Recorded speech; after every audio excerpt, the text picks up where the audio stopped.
Hello viewers, welcome to Peace for Animals.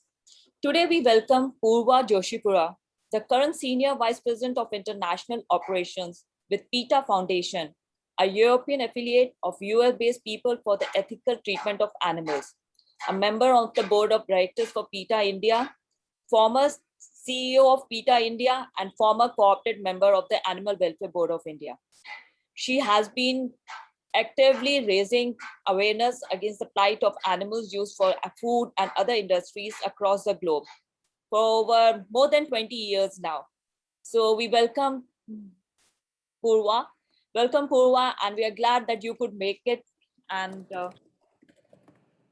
Thank you. Thank you so much. It's a pleasure being here. Yeah.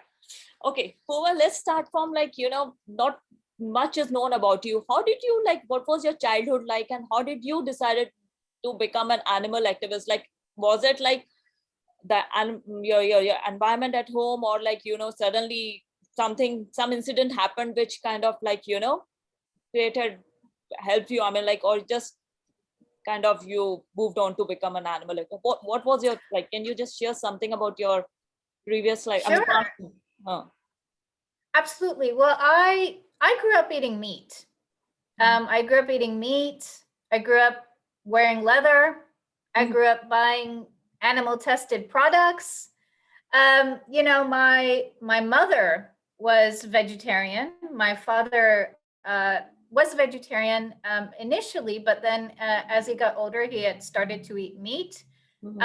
This is because he had moved to the United States for his studies. Okay. And at that time, in the late 60s, early 70s in the US, being vegetarian was seen as quite unusual. That has completely changed now, where vegan eating in the United States is skyrocketing, but that wasn't the case in the early 70s. So I grew up in the United States and I grew up eating meat. It was, nevertheless, I still, I loved animals. I loved animals that I saw on the road, dogs and cats and squirrels and birds, but I wasn't making the connection.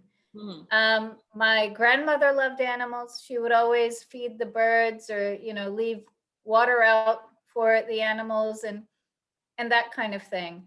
But it was really only after I was in high school and a friend of mine and we had gone on a school field trip and we had stopped at a mall food court for lunch. The whole school had stopped.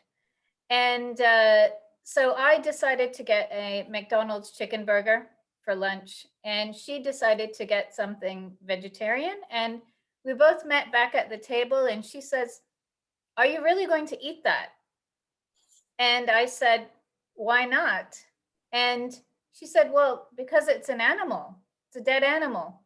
And that day I did eat the chicken burger, but it left some food for thought in my mind. And then after I thought about it some time, I went back to her and I said, "Okay, explain to me more about what you were saying."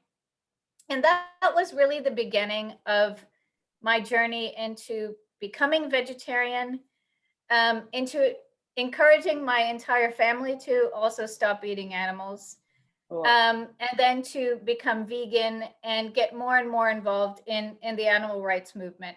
It was really that turning point that led me to start exploring, okay, this is one horrible thing we do to animals.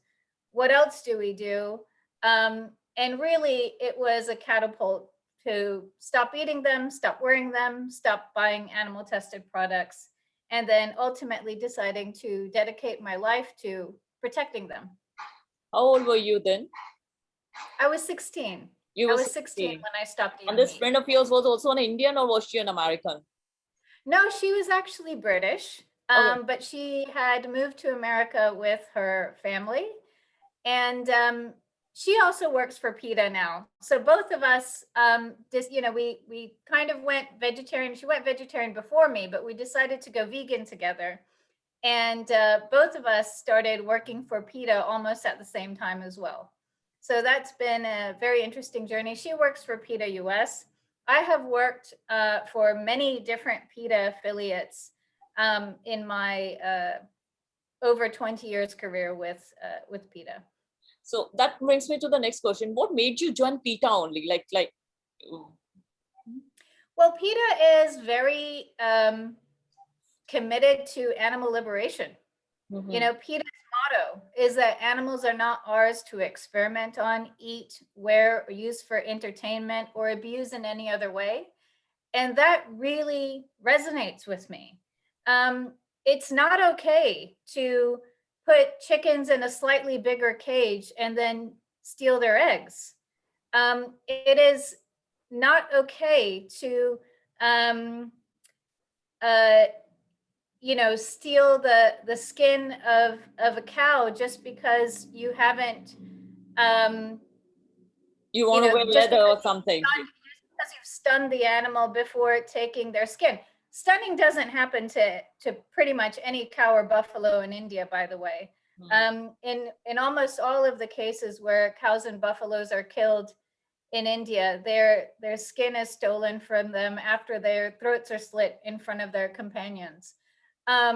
So, taking these little steps to reduce suffering certainly does not eliminate suffering.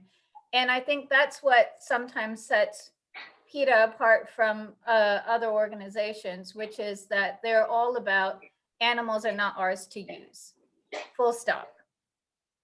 And what kind of challenges have you faced, like fighting for, for the animals? It's not easy, I know. And people can really be ruthless. So I'm sure you must have faced a lot of challenges, lot of threats, lot of opposition. So how did you manage, and what kind of challenges? And can you just tell us about that also? Sure. Well, most of the opposition that we face is from people with vested interests in that cruelty. And,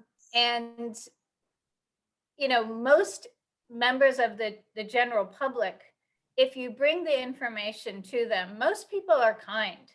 Most people want nothing to do with cruelty to animals. It's just that they simply don't know. And the companies and industries that harm animals, they spend crores of rupees, millions and billions of dollars, literally, to hide what they're doing to animals from the public. In most cases, the cruelty is hidden and even denied. And so that's why PETA considers it our responsibility to get behind the walls of the slaughterhouses, behind the closed doors of the laboratories, into places where animals' skin and fur is stolen from them, and other places where animals are abused, and bring that information to the public so that they can see what's really going on and make kind decisions. So one of our biggest challenges is simply to get over the doors which are closed by these industries. They don't want the public to see this stuff, but to get behind those doors and to bring that information out to the public. So you must have faced a lot of threats also. Oh, well, I have, particularly surrounding, well, in a number of our cases, we have faced threats, not just me. Whether it has been to rescue an elephant who had spent his entire life in chains, Sundar, for example, in our process of rescuing Sundar from a temple where he had been kept chained and had suffered lots of injuries and abuse, we had faced a level of opposition and threats. We have faced a level of opposition and threats from the horse carriage industry that used to be in Mumbai, which has now been replaced by vehicles. Yeah, Beautiful that was vehicles. Marine Drive mainly. Yes. Now you see these classic kind of vehicles that are providing employment and being used instead of the horses, many of whom would collapse on the roads and cause traffic accidents and so on. For Jallikattu, we have faced opposition for saying it's wrong for a bunch of men to get together and bully an animal, often to death. However, it's first, there's that saying that first they may ridicule you, but eventually people come around.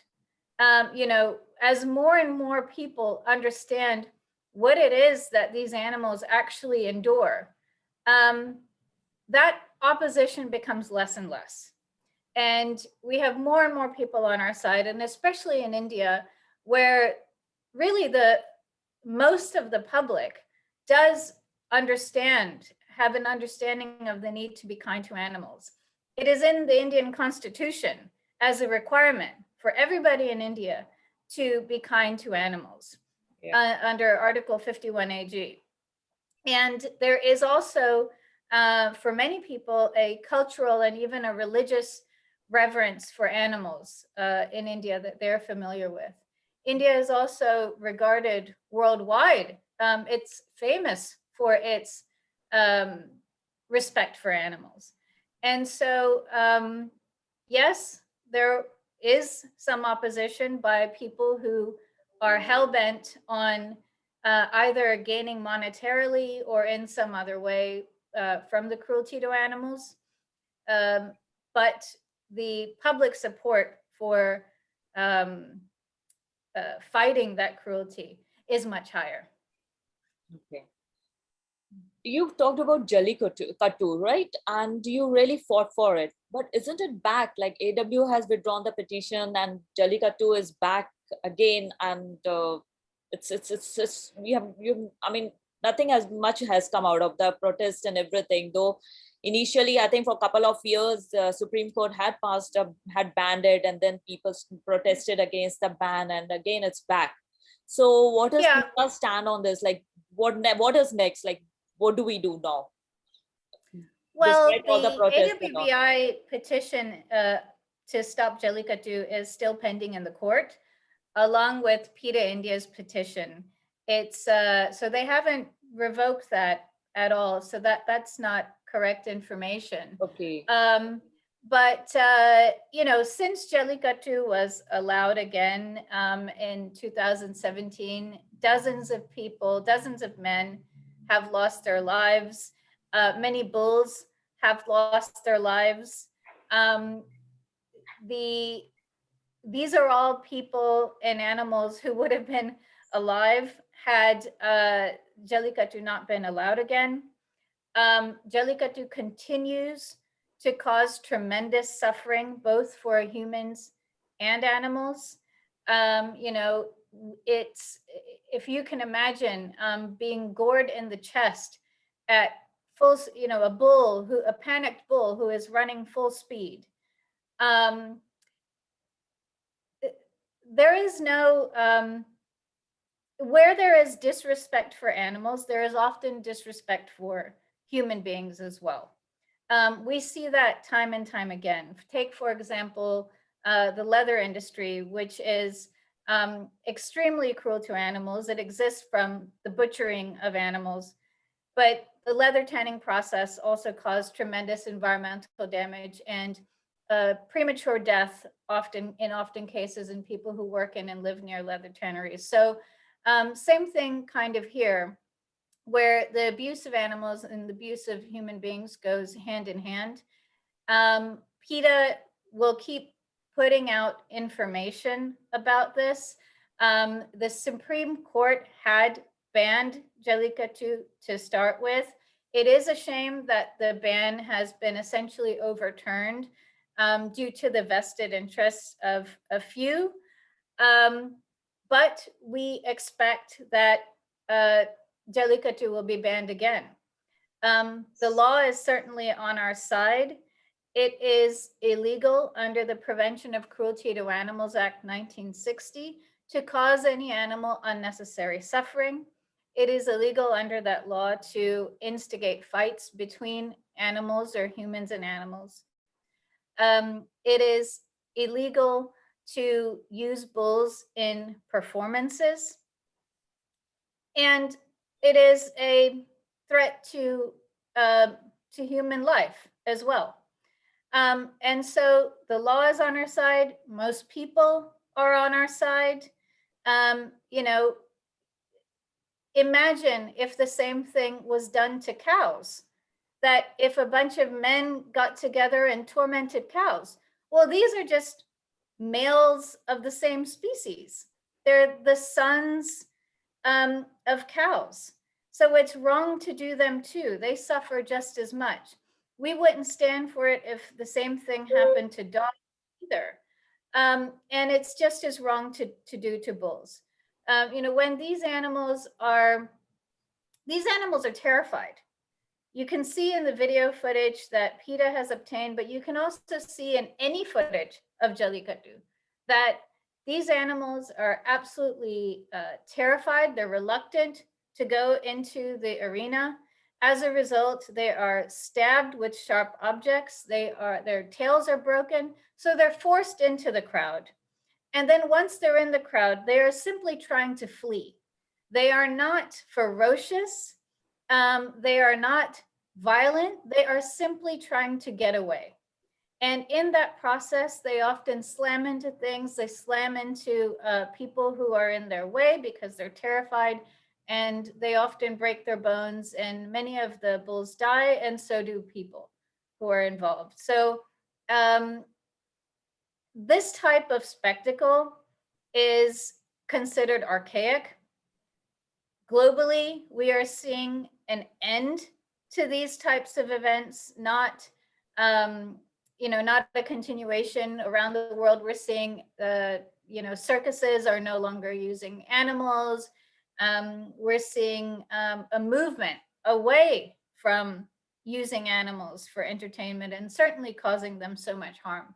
So there will come a time that Jallikattu will be relegated to the history books as it is supposed to be.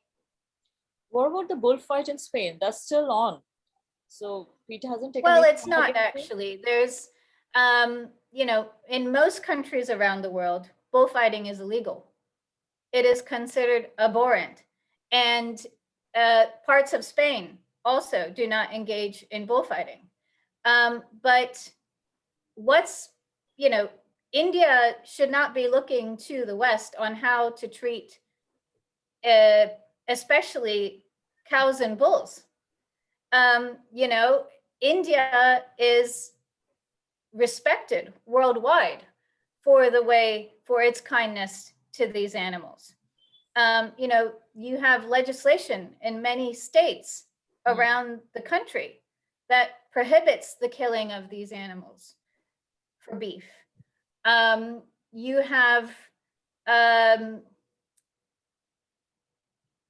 in religion, you have respect for cows. You have Nandi representing bulls. How can we have the two simultaneously together? How can we have such severe cruelty to these animals and such reverence for them in religion and culture? The true culture of India is kindness to animals, and kindness especially to cows and bulls.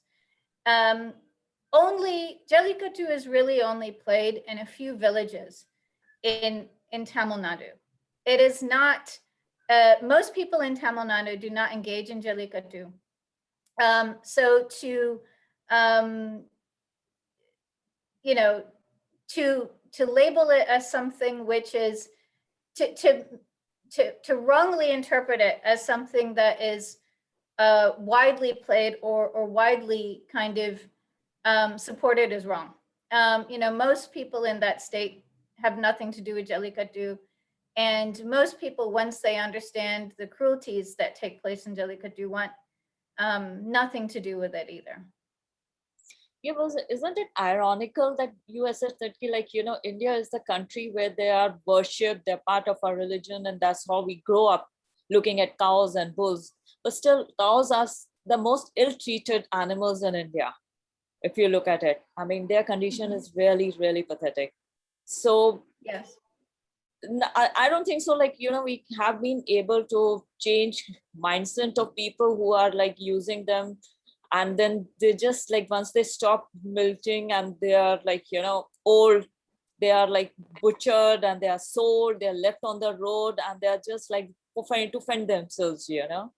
Isn't it like ironical? And like we haven't been able to, I don't know, I mean, I find it like it's not like really, you understand what I'm saying, like it's Yeah, well, the really number not of done, vegans like, in you know. India, the number of vegans in India, like around the world, is skyrocketing. And that's because more and more people realize the links between things. More and more people realize that the dairy industry is a key supplier of animals to the beef industry to kill. Until this information started being brought out to the public by PETA and by other animal protection groups, a lot of people saw it as two very different things, but they're not. The beef industry largely exists because of the dairy industry. And the leather industry is a co-product of the beef industry. And as a result, more and more people are starting to opt to use synthetic leather instead of animal leather. They're starting to either simply just have black coffee and that sort of thing, or if they want a creamy taste, to use plant milk instead of cow milk. More and more people are realizing that cows and buffaloes make milk for calves, not for human beings. The same way a dog makes milk for her puppies, cat makes milk for her kittens, and a human being makes milk for a human baby. People are starting to understand that the stray cattle that they see on the roads, which cause a huge traffic hazard, are also linked to the dairy industry. Because especially since male animals cannot produce milk, they are often abandoned, left to starve, or sold for slaughter. And so a lot of the stray animals, stray cattle that one sees on the road, are those that have been abandoned by the dairy industry. So people are connecting the dots. They're starting to make the link. And more people in India, around the world, are rejecting this violence to animals. It really is simply that many people just didn't know. You know, many people didn't realize that um, dairy and beef are linked. Many people didn't realize that leather has just as much to do with the slaughter of the cows and bulls as the meat does. Leather itself is a massive industry. And so it is entirely wrong to say that the animals are only killed for beef. They're killed for both. So why would anyone want to have anything to do with the slaughter of a cow or a buffalo? So things are changing, and things are changing for the better. And most people are kind. They simply need to be made aware of what's going on. And there's so many options out there these days that there's no reason to kill an animal to look fashionable or to look good. And there's no reason to kill an animal to have a nice tasting meal or something creamy in our coffee either. I agree with you. Okay, the slaughterhouses, like, you know, the way they function, and there is a ruling in the PCA about how the slaughterhouses should function, and there should be no slaughtering in the meat shops that are located in the markets. The chickens and all, they should not be slaughtered openly. But this is law is violated, and still no action is taken. Like, you know, if you go around the market, every market will have a meat shop, and they're openly slaughtering them, and the way they handle. And if you try and tell them, obviously, like, it's kind of like difficult to even explain, or even difficult to talk to them. They become violent. So is there anything that can be, I mean, what does like PETA like suggest, like, you know, how the people should handle, and what is it that PETA can help with this kind of thing? Yeah. Well, the reason why these animals are killed is because people are buying the meat. The way to stop these animals from being killed is by not buying the meat, is by having nothing to do with their slaughter. Because there is no kind way to steal an animal's life. I had mentioned stunning before in one of your questions. Stunning is a procedure where the animal is rendered unconscious before their throat is slit. It is a requirement under Indian law, but it pretty much never happens. But it still doesn't make the killing humane. A But lot of times, justifies the killing also. what's that? I say even you can't justify that, even that like I have stunned him and I'm killing him. Like that doesn't Well, justify it. absolutely. A lot of times, even the procedure, the animals are not properly stunned. And it doesn't eliminate all of the cruelty that happened at the factory farm and during transport, and in that animal's life in the lead up to being killed. And it doesn't eliminate pain during slaughter either, especially because the slaughter lines are often moving so fast that even that process is done inaccurately. And in any case, it's pretty much not done in India. Any animal that you buy from the meat shop has had their throat slit while they are still conscious. That's pretty much guaranteed in India. And so there is no kind way to steal from an animal what is most precious to them, their life. Yes, PETA makes moves to try to encourage authorities to shut down illegal slaughterhouses, but slaughter of certain species of animals is sadly permitted under Indian law for food.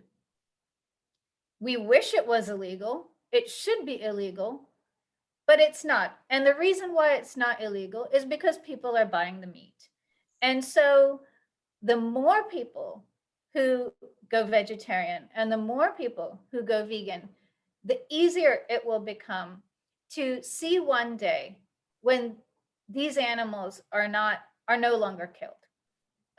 And it's easy for people to help in this effort because each person who goes vegan, it is estimated that they save up to nearly 200 animals a year. So just by doing that, they're saving up to hundreds of animals. So each one of us has a role to play here, either by going vegan ourselves, or if we're already vegan, encouraging as many friends and family members as possible to also do so. I think you've spoken to about this in your book also, For a Moment of Taste, where you said like humans are not meant to be, I mean, like, eat meat. They are, and you have discussed quite a bit on that. You've talked about it. So I think it's high time people did realize, like, that we are not meant to be eating meat or animals, and it's supposed to be vegetarian. Can you tell us a little about your book also, like share a bit about your book? Sure. Well, my book is called For a Moment of Taste.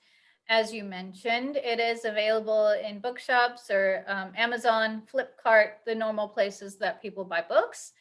It is the first comprehensive description of what happens to animals specifically in India for meat, eggs, and dairy production. It is entirely about what happens to animals in India. And the reason why I wrote that book is because that was a missing resource. There are certainly videos of what happens to animals. People can go to the PETA India website or PETA India YouTube page and see some of these videos. But a video that you might see might be at the max 10 minutes long or something like that. It doesn't get into the detail of what exactly it means from birth to death for an animal who is born into India's meat, egg, or dairy system. And that's what this book describes. It goes over all of the animals who are most commonly eaten in India, including fish, and talks about how India is moving toward a factory farming system for a lot of these animals, especially cows and buffaloes used for dairy, chickens, and also fish, in which these animals are kept in severe confinement, unable to express almost anything that is natural and important to them,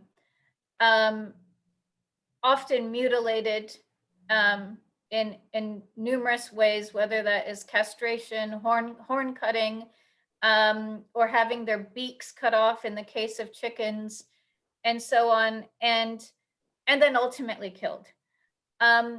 It also talks about animals who are not factory farms, but who still face other horrors, including extremely cruel transport and cruel slaughter in India. For example, one of the things I talk about in my book is about how Kerala has misinterpreted what stunning means. You know, they have instead of using proper stunning equipment, which as we've already discussed, most Indian slaughterhouses do not use, they have been hammering animals on their head prior to slaughter. So they take a hammer, and there's video footage of this on the internet, to the head of a pig or to the head of a cow prior to being killed. And there's lots of things like this that are not commonly known. You know, for instance, it's not commonly known that chickens used for eggs, similar to how in the dairy industry, male animals are often abandoned, left to starve, or killed because they can't produce milk, male chickens in the egg industry are also often killed, not often killed, they're routinely killed because they can't lay eggs. And they're killed by the way of burning, crushing, drowning, all sorts of crude methods. And that's because those birds who are bred to produce eggs are different from those who are bred and used for meat. Because the ones used for meat are bred to be meatier, the ones used for eggs are bred to be produce an unnatural number of eggs. So there's that. There's the health consequences of eating these animal-derived foods and the environmental consequences, all covered in the book. And the book ends with lots of resources for additional reading or additional learning about these and other animal rights topics. I mean, isn't it difficult to understand, even if they have to be killed, why do they kill them so brutally, crushed and drowned and burnt? Why even do that?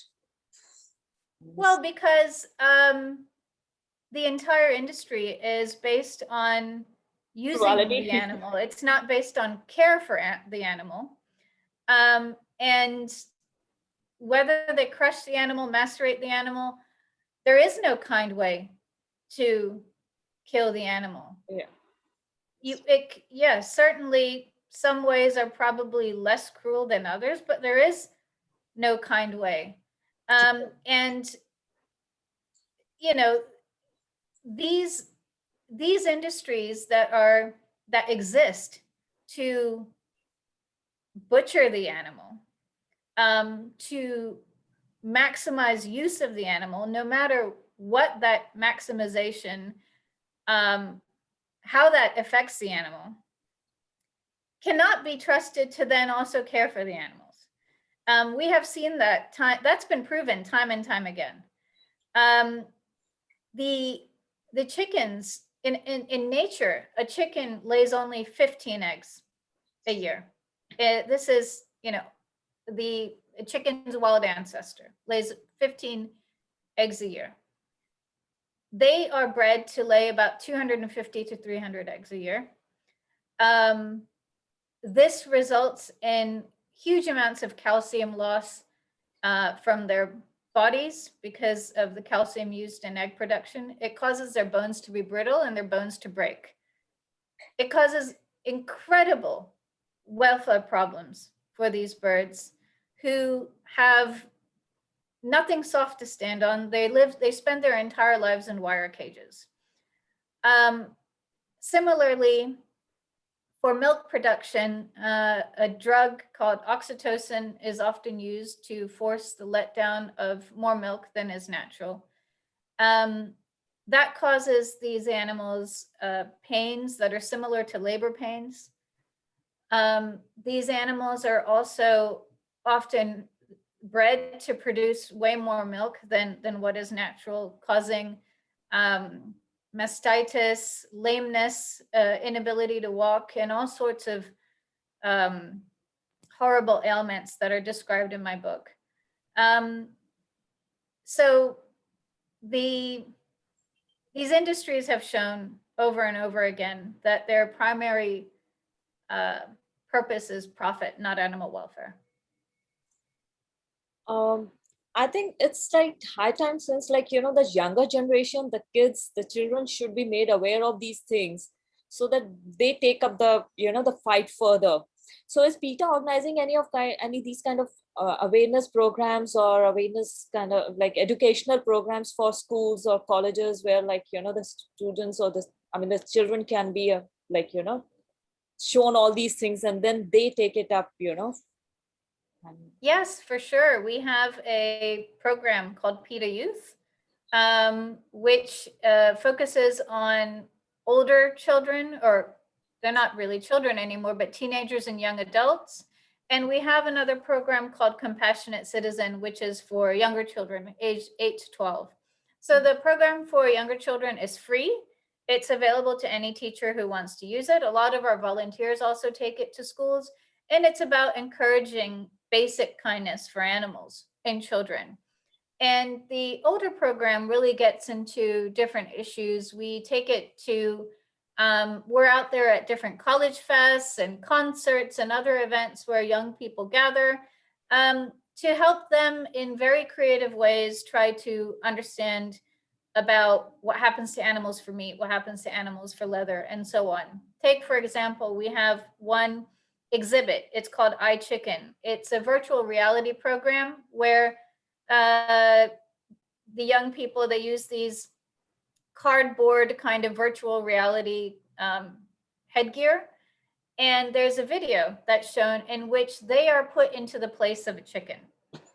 And that chicken ultimately ends up in the slaughterhouse. It's only a 3-minute video, but it's a very effective empathy building exercise. And because it's like a video game, it's not only vegetarian young people who want to play it. Lots of people line up to take part in this virtual reality experience. And our studies of the program have shown that it is very effective in leaving a lasting impression in these young people about what happens to chickens. And so that's just one example. But there has been a tremendous movement, especially led by millennials, away from meat consumption. According to one statistic, about 70% of the world population is either going vegetarian or at least removing more meat items off of their plate. Is it? So moving toward it.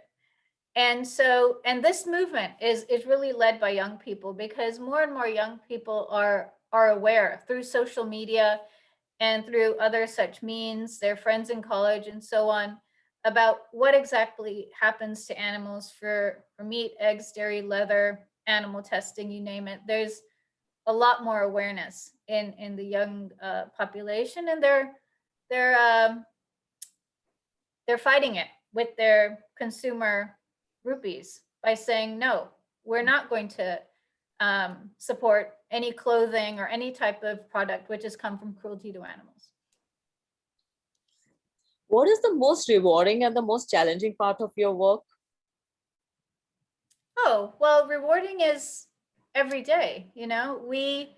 Every person, as I mentioned, who goes vegan, that person alone, just by not eating animals, saves up to 200 animals a year by not eating them. That's tremendous. So every person who decides to go vegan is a victory. And of course, PETA has so many other victories for animals too, a long list of them, ranging from rescuing numerous animals from circuses to ending lots of different animal tests that used to be required by the government. In place, instead of that, modern non-animal tests are now being used. we have rescued numerous elephants who had spent long lives in chains and so on. So there's lots of positives, and society is changing. Society is becoming more aware, more compassionate, and they know that they can help by every time they sit down to eat, every time they decide what to wear, every time they decide to buy something, they can choose to be cruel or to be kind, and many are choosing to be kind. The biggest challenge is still to get this information out to as many people as possible. And so, we do that through, we try to do that through every means that we can think of, whether it's giving talks at colleges, social media, doing street theater style demonstrations, getting celebrity volunteers on board, and any new form of communication that might come out, because there's always new things on social media and so on. We try to use those ways to get the information out. What do you do to unwind yourself? Like, it's really a challenging job, and like constantly, like there are things happening which kind of takes you down, like, pulls you down. So how do you unwind yourself? What is your way of like kind of? Well, I think most people feel stressed when they simply know about the problem but have not taken any action to try to address the problem. And so for people who may feel stressed about what happens to animals, I would say, log on to the PETA India website, sign some petitions and action alerts that you'll find on the website. Be sure that you are living vegan. These kinds of things would reduce stress. Sign up to our e-news. We will send you ideas on ways that you can help animals. Join a local group or form a local group of people who care about animals to take action on Facebook or something like that. So that helps me, knowing that I am doing something to help animals. That alone helps me quite a lot. But otherwise, I love spending time with my companion cats. I do enjoy traveling when I get some time off work. I love seeing new things, exploring new vegan foods, new cultures, and that sort of thing. I love going to the beach. I love reading, love watching movies, hanging out with my friends, all of that normal stuff that people do to unwind. I enjoy all of that music.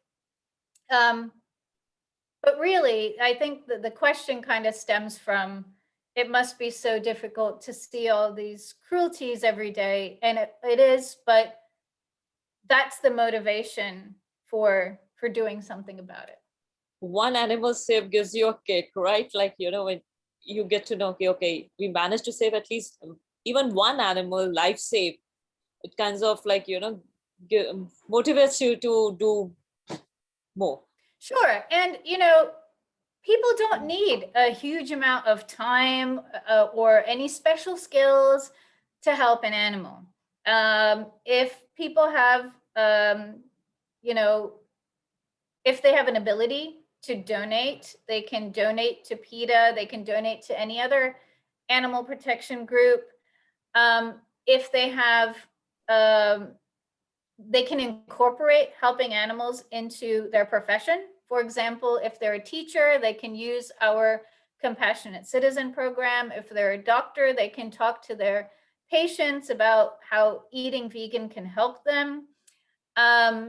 If you visit many places, you may want to order some leaflets from PETA India or our vegan starter kits and leave them behind in places for people to read. For example, even in the back, in that folder in the back of the airline seat, you can leave some animal rights literature there so that the next person can read it. You can leave it at the doctor's office, that sort of thing. You can take just a few minutes and log on to the PETA India website and take action there, sign our petitions and so on. you can, if you have a bit more time, certainly all the animal shelters need volunteers. You know, they need volunteers to help get the animals adopted, to clean the cages, to walk the dogs, to engage with the animals. So there's lots of things people can do. They can even simply leaving out a clean water bowl for animals is, you know, on the street is helping animals. Calling PETA India's emergency helpline, which you can find on PETAindia.com, if you see an animal in trouble, is helping an animal. So there's lots of things people can do, and they don't need a huge amount of time to do it either. Every day, you know, 15 minutes, sharing a video on their social media, all of that stuff raises awareness and helps animals. PETA doesn't have a shelter, isn't it? So whatever the PETA animals has an emergency response team. Okay, so we have an emergency response number. It's 98201-22602. And we have an emergency response team that operates in Mumbai and in Delhi. And we do often bring animals who are in need of recovery back to our office, or we also work with a network of other animal organizations and volunteers and so on, especially in areas where we don't have staff outside of Mumbai and Delhi. We do seek the help of this network of other animal protection groups and volunteers. But if you call the number, then you will get help for the animal who is in need. So what kind of animal need, like we're talking about, like is it like you see an accident case and some people don't know what to do, they can call a PETA number? And yes, exactly. So we get about 1,000 calls a week from all across India about animal emergencies. Mm-hmm. And so it could be an accident case. It could be just cruelty a sick case. Animal who somebody has noticed on the road. The main thing, though, is for the person who's calling to stay with the animal until help arrives, because you don't want a situation where you've simply called and then you don't know where the animal is. And when somebody comes, you cannot direct them to the animal. So it does require that level of commitment also from the caller.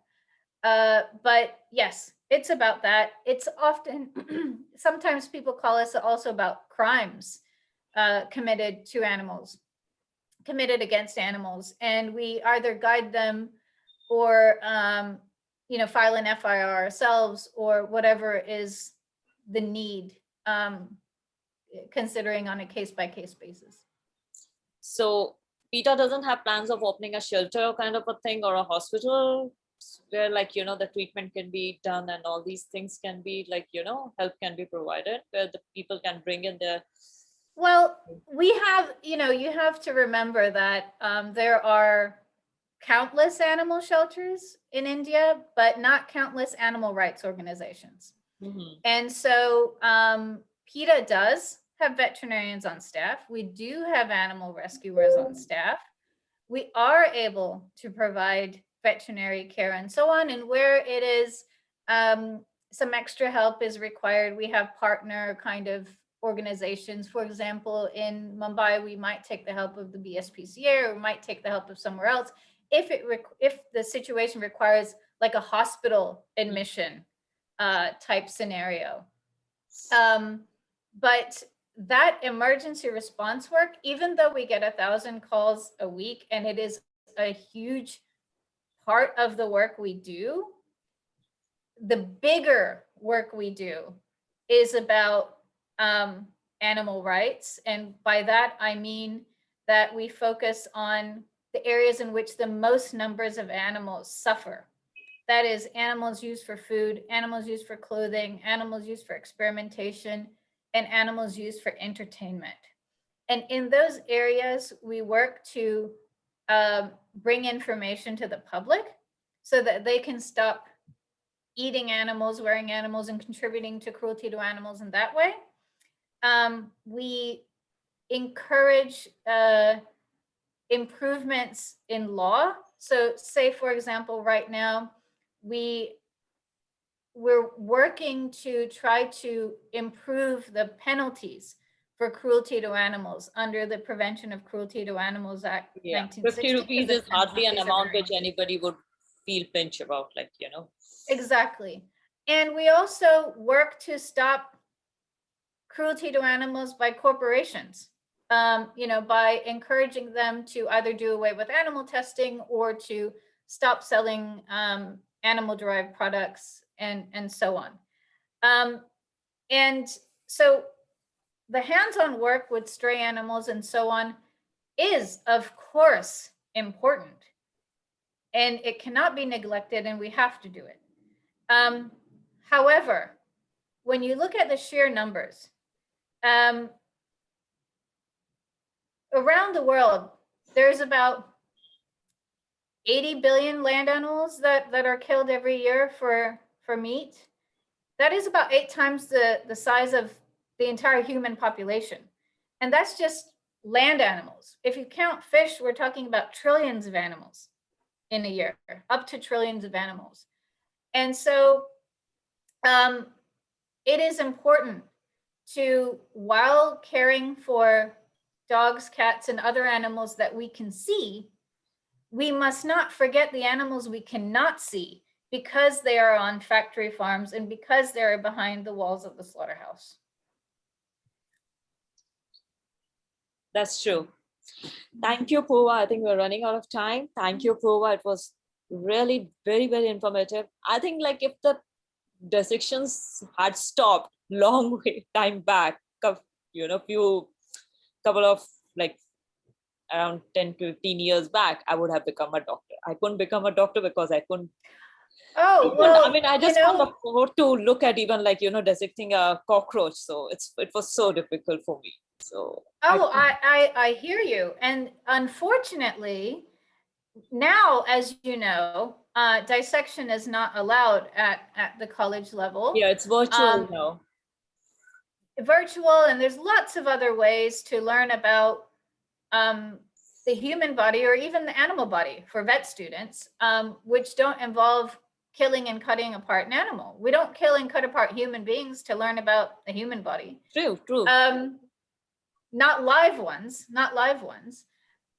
So there's lots of different humane and better ways of learning about these lessons. But what you say is unfortunately true. A lot of bright students have been put off the sciences because they don't want to engage in cruelty to animals. But thankfully, they don't have to now. And what better field to have kind people? Yeah, but it's a little too late for us, for people like so on. What's that? I said it's a little too late for us, to join a medical school now. Oh, it's not too late if you really wanted to do that. But you're right. You raise a very important point that now that dissection is banned at the college level for zoology and those kinds of courses, there's no reason for compassionate students to reject the sciences. It is also prohibited in most other, whether it's medical education, dentistry, pharmacy, and so on. There are still some areas where there is some use of animals in training, for example, in postgraduate medical education. Despite a 2012 Ministry of Environment circular saying that shouldn't be the case, and we're working to change that. No medical school in the US or the UK uses animals for training students because it's not only cruel, but considered archaic, old-fashioned, and not good enough. And so Indian students also deserve to have the most superior education when it comes to becoming a doctor, becoming a dentist, or anything else that they want to do. And, as I said, the good news is most of the use of animals has been eliminated in those courses, and we're working on the rest. Thank you, Poorva. It was really great talking to you. And with all the information, I'm sure our readers and the viewers are also going to learn a lot and this will help create more awareness. And all the best to PETA and you. Thank you so much. Thank you very much. Bye. Bye.